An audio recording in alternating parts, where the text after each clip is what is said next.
Hello students, ई पाठशाला भूगोल में आपका स्वागत है एक बार फिर। कक्षा 12 का अध्याय 8 प्राथमिक व्यवसाय चल रहा था, जिसमें हमने अब तक 5 प्राथमिक व्यवसायों के बारे में बात कर ली है, जिसमें आखेट, संग्रहण, मछली पालन, लकड़ी काटना और पशुचारण, ये 5 टॉपिक हमने इस चैप्टर से अब तक कर लिए हैं। और आज हम एक बहुत ही महत्वपूर्ण टॉपिक यानी कि 6ठा प्राथमिक व्यवसाय कृषि के बारे में बात करने जा रहे हैं। कृषि या खेती करना, जिसमें मनुष्य फसल उत्पादन करता है, खेतों के अंदर बीज बोकर और अपनी जीवन की आवश्यकताओं की पूर्ति करता है, या फिर अगर कृषि व्यापारिक उद्देश्यों से की जा रही है तो फिर उससे वो मुद्रा प्राप्ति भी करता है। तो देखिए कृषि क्या है। परिभाषाएं। पहली परिभाषा, फसल उत्पन्न करने की प्रक्रिया कृषि कहलाती है। किसान खेत के अंदर बीज बोता है, फिर जो है उसकी सिंचाई करता है, देखभाल करता है, विभिन्न तरह के जो केमिकल छिड़क कर बीमारियों से बचाने के लिए। तो इस तरह से जो फसल उत्पन्न करने की प्रक्रिया होती है वह कृषि कहलाती है। कुछ और परिभाषाएं हैं, जिसमें देखिए कि फसल उत्पादन, पशुपालन आदि की कला, विज्ञान और तकनीक को कृषि कहते हैं। फसलें उगाना और उसके साथ साथ ही पशुपालन का कार्य भी करना, ये भी एक कृषि के अंतर्गत आता है। अपन देखेंगे इसके अंदर आगे चलकर कि किस तरह से पशुपालन भी कृषि का एक प्रकार है। और फिर उसके बाद देखिए कि भूमि के उपयोग द्वारा फसल उत्पादन करने की प्रक्रिया कृषि कहलाती है। मुख्य रूप से भूमि पर ही होती है कृषि। हाइड्रोपोनिक्स वगैरह भी आपके इस बायोलॉजी के चैप्टर के अंतर्गत आते हैं, ये जिसमें सिर्फ जल के ऊपर खेती की जाती है। यहाँ पर आप देखेंगे कि भूमि के उपयोग द्वारा फसल उत्पादन करने की प्रक्रिया कृषि कहलाती है। और कुछ साधारण सी परिभाषा है कृषि की, आपको समझने के लिए यहाँ पर जो बताई गई है। और फिर कृषि एक प्राथमिक कार्य है। प्राथमिक कार्य क्या होता है वो हमने अब तक डिस्कस करते आ रहे हैं। तो कृषि भी एक प्राथमिक कार्य है, जिसका मुख्य उद्देश्य प्राकृतिक संसाधनों के उपयोग द्वारा मानवीय आवश्यकताओं की पूर्ति करना है। जो भी प्राकृतिक संसाधन है, वर्षा है और जो भूमि है, उन सब का उपयोग करके जो मानव की आवश्यकताएं यानी कि भोजन की आवश्यकता और भी बहुत सारी आवश्यकता, उन सब की जो पूर्ति करने का जो प्राथमिक व्यवसाय है वह कृषि कहलाता है। कृषि की परिभाषा के बाद कृषि के प्रकारों की बात करते हैं। देखिए, मनुष्य की आवश्यकताओं के आधार पर कृषि को मुख्य रूप से 2 भागों में बांटा है यहाँ पर। एक तो कृषि इस तरह से करेगा मानव कि सिर्फ अपने जीवन को बचाने के लिए, अपने भोजन की आवश्यकता की पूर्ति करने के लिए या अपने जीवन निर्वाह के लिए जब इस प्रकार की खेती करता है तो उसको जो है यहाँ पर जीवन बचाने या जीवन निर्वाह हेतु जो कृषि कहा गया है। और ये कृषि जो है ये यहाँ पर फिर इसका जो सब कैटेगरी बनाई गई है, जिसमें स्थानांतरित कृषि है, आदिम कृषि है और ये जीवन निर्वाह कृषि है। ये 3 तरह की जो कृषि मानव करता है, ये सिर्फ अपने भोजन की आवश्यकताओं की पूर्ति के लिए और सिर्फ अपने लिए ये मानव करता है। और जो दूसरा प्रकार है वह है मुद्रा प्राप्ति हेतु, यानी कि जब अपने जीवन की आवश्यकताएं तो पूरी हो गई, भोजन की आवश्यकता पूरी हो गई, अब भोजन के साथ साथ मनुष्य को ये इच्छा हुई कि मेरे पास जो मुद्रा भी आए, धन भी आए। तो ये मुद्रा प्राप्ति के लिए जो कृषि की जाती है वह विस्तृत वाणिज्यिक कृषि या व्यापारिक कृषि के अंतर्गत आती है, जिसमें ये बागाती कृषि, मिश्रित कृषि, दूध कृषि, ट्रक कृषि और फलोद्यान कृषि, ये भी इसके अंदर विस्तृत वाणिज्यिक कृषि या व्यापारिक कृषि के अंतर्गत ही सम्मिलित किए गए हैं, जिसमें मानव अपनी मुद्रा प्राप्ति के लिए ये इस प्रकार की कृषि करता है।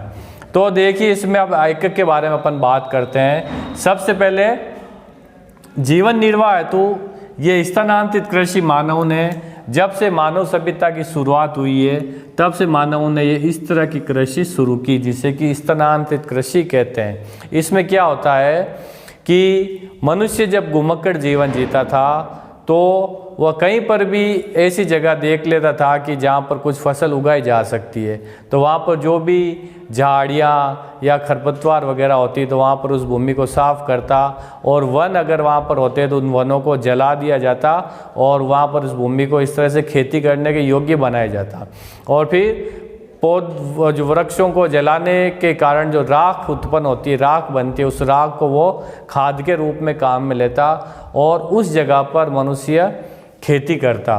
तो ये यानी कि वनों को जलाकर भूमि को साफ करके वहाँ कृषि की जाती है, तो ये स्थानांतरित कृषि के अंतर्गत आता है। ये जो है ये कृषि का सबसे प्राचीन रूप है। जब सबसे पहले मानव ने कृषि का कार्य प्रारंभ किया था तो ये इसी तरह से स्थानांतरित कृषि का ही प्रारंभ हुआ, जिसमें भूमि को जलाया और वहाँ पर कृषि की, और 2-3 सालों के बाद जब उस भूमि का उपजाऊपन जब खत्म हो जाता है तो फिर वहाँ से उस जगह को छोड़कर अन्यत्र गमन करके फिर किसी और जगह पर जो है वो वनों को जलाकर फिर भूमि साफ की जाती है, फिर वहाँ पर 2-3 वर्षों के लिए खेती की जाती है। तो इस तरह से इस कृषि को स्थानांतरित कृषि कहते हैं कि एक जगह से दूसरी जगह मानव घूमता रहता कृषि कार्यों के लिए। सबसे प्राचीन रूप है। और ये जो स्थानांतरित कृषि है ये उष्णकटिबंधीय वनों में आदिम जनजातियों द्वारा की जाती है। जो भी उष्णकटिबंध है, मैंने आपको बता दिया पिछले चैप्टर के अंतर्गत उष्णकटिबंध के क्षेत्र कौन कौन से हैं। तो वहाँ पर जो आदिम जनजाति है जो कि हजारों वर्षों से अभी आदिम जीवन ही जी रही है, अभी आधुनिकता के संपर्क में नहीं आई, उन जनजातियों द्वारा ये स्थानांतरित कृषि की जाती है। इस कृषि में खेतों का आकार जो बहुत ही छोटा होता है और जो कृषि के लिए औजार काम में लिए जाते हैं उसमें बहुत ही विकसित औजार नहीं होते, बल्कि वो ही जो परंपरागत औजार या जो भी उपलब्ध हो जाए भूमि को खोदने के लिए या जलाने के लिए, वनों को पेड़ों को काटने के लिए।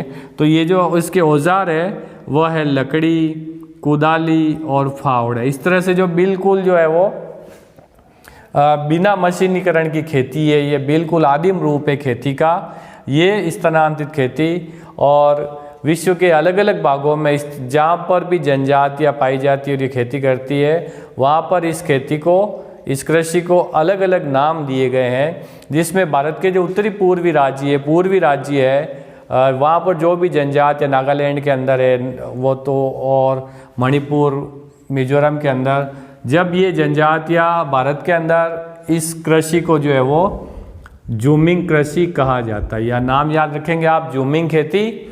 भारत के पूर्वी राज्यों में जूमिंग कहते हैं स्थानांतरित कृषि को, और मध्य अमेरिका और मैक्सिको जो देश है वहाँ पर इस खेती को मिल्पा कहते हैं। वहाँ से मध्य अमेरिका, वहाँ से मैक्सिको और वहाँ से मिल्पा, ये स्थानांतरित खेती वहाँ पर मिल्पा कहलाती है। और मलेशिया और इंडोनेशिया में इसको लदांग कहा जाता है, और वियतनाम में स्थानांतरित खेती को रे कहा जाता है। ये आपकी जो 12वीं क्लास की बुक के अंदर ये अलग अलग क्षेत्रों में जो स्थानांतरित कृषि की जाती है उसके नाम दिए हुए हैं। अब देखिए इस स्थानांतरित कृषि में कौन कौन सी फसलें उगाई जाती है। जैसे कि मैंने कहा ये सिर्फ अपने पेट भरने के लिए, अपनी भूख मिटाने के लिए खेती होती है, बिल्कुल जो है उद्देश्य नहीं होता है कि हम इससे कुछ मुद्रा कमा सके। और ये स्थानांतरित कृषि जो है प्राचीनतम रूप है कृषि का। तो देखिए इसके अंदर कौन कौन सी फसलें उगाई जाएगी। धान है, मोटे अनाज है, मक्का, बाजरा, ज्वार और दालें और तिलहन, ये कुछ फसलें हैं जो कि स्थानांतरित कृषि के अंतर्गत उगाई जाती है। आप लोग ये तो ये स्थानांतरित कृषि के बारे में बात थी। स्थानांतरित कृषि के बाद आदिम स्थायी कृषि की जब हम बात करते हैं तो देखिए कि ये आदिम स्थायी कृषि भी ये स्थानांतरित कृषि की तरह ही की जाती है, लेकिन फ़र्क इसमें सिर्फ इतना है कि जहाँ स्थानांतरित कृषि में 2-3 वर्षों के बाद भूमि को छोड़कर किसी अन्यत्र स्थान पर चले जाते हैं, इस कृषि में इस तरह से स्थान परिवर्तन नहीं किया जाता, बल्कि स्थायी तौर पर जब मानव ने रहना प्रारंभ किया उस समय ये कृषि का जो है वो शुरुआत हुई, जिसे कि आदिम स्थायी कृषि कहते हैं। यानी कि ये है कृषि का आदिम रूप ही। यानी जिस तरह से स्थानांतरित कृषि में कृषि की जाती है, फसल उत्पादन किया जाता है, उसी तरह से इस आदिम स्थायी कृषि में भी उसी तरह से होगा।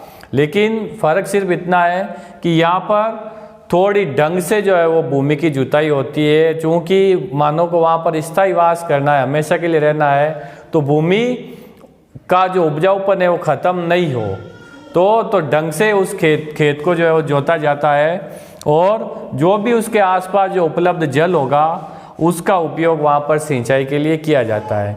फिर इसमें कृषि के साथ साथ पशुपालन भी होगा। चूँकि घुमक्कड़ जीवन नहीं है यहाँ पर, तो घुमक्कड़ जीवन था तो पशुओं को पालने का अभी मानव ने सोचा नहीं था। तो जब यहाँ पर स्थायी रूप से जब मानव रहने लगा तो उसने जो है वो पशुओं को पालना भी शुरू किया। तो इस आदिम स्थायी कृषि में खेती के साथ साथ पशुपालन भी किया जाता है, और जो पशुओं का उपयोग है वो खेत को जोतने के लिए और परिवहन के लिए होता है। जैसे बैल है, ऊँट है, वहाँ पर क्या होता है, ये खेत को जोतते हैं और फिर उसके बाद जो भी बाहर को ढोने के लिए या यात्रा के लिए इन जो पशुओं का उपयोग किया जाता है। और मुख्य रूप से खेती देखिए उत्तरी पूर्वी भारत के अंदर, मलेशिया, इंडोनेशिया और जो मध्य इंडीज के देशों के अंदर होती है। तो ये आदिम कृषि के बारे में बात थी। आदिम स्थायी कृषि के बाद जीवन निर्वाह कृषि की बात करते हैं। तो देखिए इस प्रकार की कृषि में जो भी उत्पादन होता है वो कृषक परिवार जो उत्पादन करता है वो सिर्फ अपने परिवार की आवश्यकता की पूर्ति के लिए ही ये खेती की जाती है।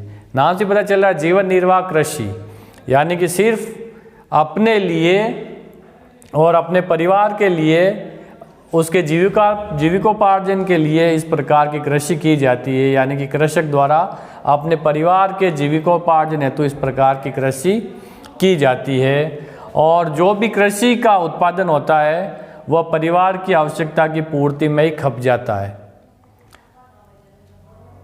उसे बाजार में बेचने की नौबत नहीं आती है उत्पादन को, और कोई किसी भी प्रकार की मुद्रा प्राप्ति नहीं होती है। जो भी साल भर के लिए एक जो है वो फसल ऋतु से दूसरी फसल ऋतु के बीच का जो समय काटने के लिए इस प्रकार की कृषि की जाती है। जो भी उत्पादन होगा वो घर के अंदर ही खप जाता है। और इसमें खेत छोटे छोटे आकार के होते हैं और मानव श्रम और पशु बल का अधिक महत्व होता है। मानव श्रम में कि जो भी परिवार के सदस्य होते हैं वो सब मिलजुल कर अपने उस खेत को संभालते हैं और एक उस फसल की ऋतु के अंदर फसल उत्पादन करते हैं। परिवार के सभी सदस्य मिलते हैं। तो मानव श्रम की और पशु बल की जो अधिक आवश्यकता होती है, अधिक महत्व है इस जीवन निर्वाह कृषि के अंदर। छोटे छोटे औजारों का प्रयोग किया जाता है, मशीनों का कोई ज़्यादा प्रयोग नहीं होता है, जैसे कि कस्सी होती है और जो दरांती होती है फसल को काटने के लिए। इस तरह से जो भी छोटे छोटे औजार है जो का हाथ से काम चल सकता है, उन औजारों का उपयोग इस खेती के अंदर होता है। परिवार के सदस्य मिलकर करते हैं और वर्ष में 1 या 2 फसलें ली जाती है। अधिक से अधिक 2 फसलें ली जा सकती है इस जीवन निर्वाह कृषि में। और उसके साथ साथ जो फसल चक्र और शस्यावृतन भी होता है। फसल चक्र का मतलब क्या है कि अगर एक ही फसल को जो है वो बार बार खेत के अंदर जब बोई जाती है तो उस खेत का उपजाऊपन ख़त्म हो जाता है। तो इस उपजाऊपन को ख़त्म होने से बचाने के लिए एक बार जो खाद्यान्न की फसल उगाई जाएगी और दूसरी बार जो है वो दलहन की फसल या फली वाली फसलें उगाई जाएगी, जिससे कि जब फली वाली फसलें उगाएंगे जिनके जड़ों के अंदर गांठें होती है और उसके अंदर बैक्टीरिया रहते हैं, तो वो बैक्टीरिया वातावरण से नाइट्रोजन को अवशोषित करके उस भूमि के उपजाऊपन को वापस बना देंगे। तो एक बार खाद्यान्न की फसलें, दूसरी बार दलहन या फली वाली फसलें उगाई जाती है। इसे फसल चक्र या शस्यावृतन कहते हैं। तो इस जीवन निर्वाह कृषि में शस्यावृतन का भी बहुत महत्व है खेतों का उपजाऊपन बनाए रखने के लिए। और ये जो खेती है ये मानसून एशिया के घने बसे देशों में की जाती है। हमने जनसंख्या वितरण वाले पार्ट के अंदर देखा था कि मानसून एशिया के देश कौन कौन से हैं, जैसे कि चीन है और जो पूर्वी एशिया के देश है, दक्षिण पूर्वी एशिया के देश है, उन देशों के अंदर ये खेती की जाती है। और ये जो जीवन निर्वाह कृषि है ये 2 प्रकार की होती है। एक होती है चावल प्रधान जीवन निर्वाह कृषि और दूसरी होगी गेहूं प्रधान जीवन निर्वाह कृषि। चावल प्रधान जीवन निर्वाह कृषि उन क्षेत्रों में की जाएगी जहां पर वर्षा की मात्रा 100 सेंटीमीटर से अधिक होती है, जिसमें Bharat, Bangladesh, Myanmar, Indonesia, Cambodia, Thailand, दक्षिणी और मध्य चीन, ये कुछ क्षेत्र है जहाँ पर 100 सेंटीमीटर से अधिक वर्षा होती है।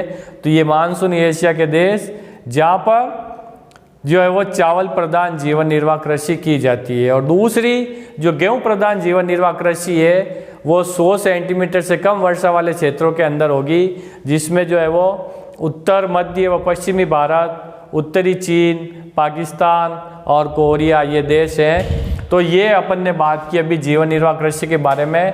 और ये जो 3 कृषि के प्रकार है ये सिर्फ अपने जीवन के निर्वाह के लिए, अपने जीवन के बचाने के लिए की जाती है, यानी कि स्थानांतरित कृषि, आदिम कृषि और जीवन निर्वाह कृषि। आशा है आपको ये टॉपिक समझ में आया होगा। और अधिक जानकारी के लिए आप अपनी बुक से कंसल्ट करिए और जो भी इनसे रिलेटेड प्रश्न बन रहे हैं आप उनको भी सॉल्व करने का प्रयास कीजिए। आपका नॉलेज स्थायी रहेगा। धन्यवाद। जय हिंद।